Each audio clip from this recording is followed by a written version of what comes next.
So late చేయకుండా వీడియోని start చేసేద్దాం. అంతకంటే ముందు ఒక చిన్న రిక్వెస్ట్, మన ఛానల్ ని కొత్తగా ఎవరైనా విజిట్ చేస్తుంటే ఒకసారి ఛానల్ లోని కంటెంట్ చూసి నచ్చితే సబ్స్క్రైబ్ చేసుకుని మాకు సపోర్ట్ చేయండి. అండ్ వీడియోని లైక్ చేసి మన స్టెప్స్ ని ఫాలో మాత్రం మర్చిపోతూ. సుధీర్ బాబు రీసెంట్ ఫిల్మ్ మానన సూపర్ హీరో బాక్స్ ఆఫీస్ దగ్గర ఫెయిల్ అవగా ఇప్పుడు OTT రిలీజ్ కి రెడీ అయింది. ఈ నవంబర్ 15 నుంచి జీ ఫైవ్ లో స్ట్రీమ్ కానుంది ఈ ఫిల్మ్. ఈ వీకెండ్ రిలీజ్ కాబోతున్న మట్కా అండ్ కంగువా సినిమాల ఆన్లైన్ బుకింగ్స్ ఓపెన్ అయ్యాయి. మట్కా సెన్సార్ వర్క్ రీసెంట్ గా కంప్లీట్ అవగా సెన్సార్ బోర్డు నుంచి యూబీఐ సర్టిఫికేట్ ని సొంతం చేసుకుంది ఈ ఫిల్మ్. రన్ టైం వచ్చేసి 2 hours 33 minutes. మరి ఎంతసేపు నెగిటివ్ షేడ్స్ తో వరుణ్ తేజ్ ఎలా కూర్చోబెడతాడో చూడాలి. మేం ఫేమస్ సుమంత్ ప్రభాస్ ఆ మూవీ తర్వాత దాదాపు 85కి పైగా స్క్రిప్ట్లని విన్నాక ఆఖరిగా ఒక మూవీని ఓకే చేశాడు. అండ్ ఈ రోజు ఆ మూవీ షూటింగ్ స్టార్ట్ అయింది. క్లాప్ కొట్టి మూవీని స్టార్ట్ చేశాడు శ్రీ విష్ణు. బలగం వంటి బ్లాక్ బస్టర్ హిట్ తర్వాత వేణు ఎల్లమ్మ అనే మూవీని నానితో చేయాలి, బట్ ఆ ప్రాజెక్ట్ అయితే వర్కౌట్ కాలేదు. ఇప్పుడు అదే స్టోరీతో నితిన్ తో ఎస్వీసీ ప్రొడక్షన్ లో చేయబోతున్నాడు వేణు. ఈ రోజు దిల్ రాజు అఫీషియల్ గా దీన్ని కన్ఫర్మ్ చేశాడు. సో వెంకీతో రాబిన్ హుడ్, వేణు శ్రీరామ్ తో తమ్ముడు అండ్ వేణుతో ఎల్లమ్మ ఫిల్మ్. నితిన్ కంబ్యాక్ ని హ్యాట్రిక్ తో ఇచ్చేలా కనిపిస్తున్నాడు. నందమూరి బాలకృష్ణ గారి 109 ఫిల్మ్ ఈ పండగకి రిలీజ్ అవుతూ ఉండగా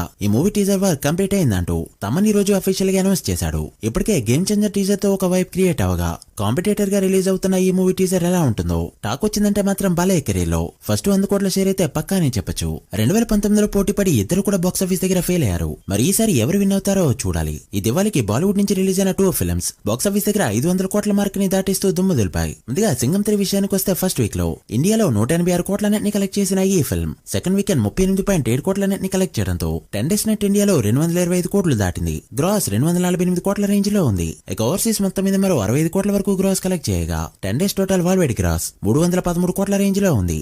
ఒక రకంగా ఇది super openings, but star cash ని బేస్ చేసుకుని చూస్తే ఇది యావరేజ్ ఓపెనింగ్స్ గా చెప్పొచ్చు. ఇక బుల్బులియా 3 ఫస్ట్ వీక్ ఇండియాలో 168 కోట్ల నెట్ ని కలెక్ట్ చేయగా సెకండ్ వీకెండ్ 48 కోట్ల నెట్ ని కలెక్ట్ చేయడంతో 10 days నెట్ ఇండియాలో 216 కోట్లకి చేరుకోగా గ్రాస్ ఇండియాలో 238 కోట్లు దాటింది. ఇక ఓవర్సీస్ మొత్తం మీద మరో 76 కోట్ల గ్రాస్ ని కలెక్ట్ చేసిన ఈ ఫిల్మ్ 10 days కి గాను టోటల్ వరల్డ్ గా కలెక్ట్ చేసిన గ్రాస్ 315 కోట్ల మార్క్ ని దాటేస్తూ సింగం 3 ని బాక్స్ ఆఫీస్ దగ్గర డామినేట్ చేసిందని చెప్పొచ్చు. ఇదైతే సూపర్ ఫీట్. ఇక నెక్స్ట్ రిలీజ్ కాబోయే సీక్వెల్ పుష్ప 2 అదెలా పర్ఫార్మ్ చేసిందో చూడాలి. పుష్ప 2 మూవీ నుంచి నవంబర్ 17న ట్రైలర్ రిలీజ్ అవుతున్నట్టు అఫీషియల్ గా అనౌన్స్ చేసింది మూవీ టీమ్. సరిగ్గా 6:03 PM కి రిలీజ్ చేయబోతున్నారు. అయితే అనౌన్స్మెంట్ తో వదిలిన పోస్టర్ ఏదైతే ఉందో చూడడానికి ఎక్సలెంట్ గా ఉన్న కేజీఎఫ్ స్టిల్స్ ని రిపీట్ చేసినట్టు ఉండడంతో ప్రెజెంట్ ట్రోలింగ్ కి గ్రోత్ ఈ స్టిల్. ఇదే కాకుండా ఇంతకు ముందు వదిలిన పోస్టర్స్ అండ్ గ్లిమ్స్ కూడా కేజీఎఫ్ థీమ్ అండ్ స్టిల్ ని కాపీ కొట్టినట్టు ఉండడంతో పుష్ప 2 పై అనుమానాలు వస్తున్నాయి. మరి ఈ అనుమానాలన్నీ పోవాలంటే ట్రైలర్ ఇంపాక్ట్ ఇవ్వక తప్పదు. ప్రస్తుతానికి తెలుగు ట్రైలర్స్ పరంగా గుంటూరు కారం 37.6 మిలియన్ల అప్డేటెడ్ వ్యూస్ తో టాప్ లిస్ట్ లో ఉండగా లైక్స్ పరంగా 1.24 మిలియన్ లైక్స్ తో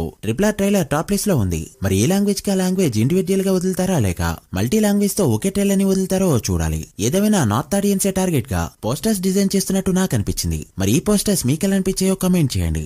జపాన్ లో రజనీకాంత్ తర్వాత అంత మార్కెట్ ఉన్న హీరోలో ప్రభాస్ కూడా ఒకడు. సరైన సినిమా పడితే జపాన్ లో తన బాక్స్ ఆఫీస్ స్టామినా ఏంటో క్లియర్ గా కనిపిస్తుంది. అయితే బాహుబలి సాహు తర్వాత కొన్ని సినిమాల్ని అక్కడ రిలీజ్ చేసినా కూడా పెద్దగా రెస్పాన్స్ అయితే రాలేదు. అయితే ఈసారి కల్కి మూవీ రంగంలోకి దిగబోతుంది. బాహుబలి 2 తర్వాత 1000 కోట్ల మార్క్ దాటిస్తూ కంబ్యాక్ ఇచ్చిన ఈ ఫిల్మ్ జపాన్ లో ఈ జనవరి 3న రిలీజ్ కానుంది. డిస్ట్రిబ్యూటర్ నేమ్ నాకైతే నోరు తెరలేదు. స్క్రీన్ పై జాపనీస్ లో ఉంది, చదువుకోండి. మరి ఈ మూవీ జపాన్ లో ఎలా పర్ఫార్మ్ చేస్తుందో చూడాలి. మీరేమనుకుంటున్నారో కమెంట్ చేయండి. So guys that video. ఇవి ఇప్పటివరకు interesting updates. Pushpa 2 trailer 100 million views ని అందుకుంటుందో లేదో మీరేమనుకుంటున్నారో కమెంట్ చేసి వీడియో నచ్చితే లైక్ చేసి మీ ఫ్రెండ్స్ కి షేర్ చేయండి. మరొక ఇంట్రెస్టింగ్ వీడియోతో మళ్ళీ కలుద్దాం. అప్పటి వరకు signing off. Power of movie lover. Thank you.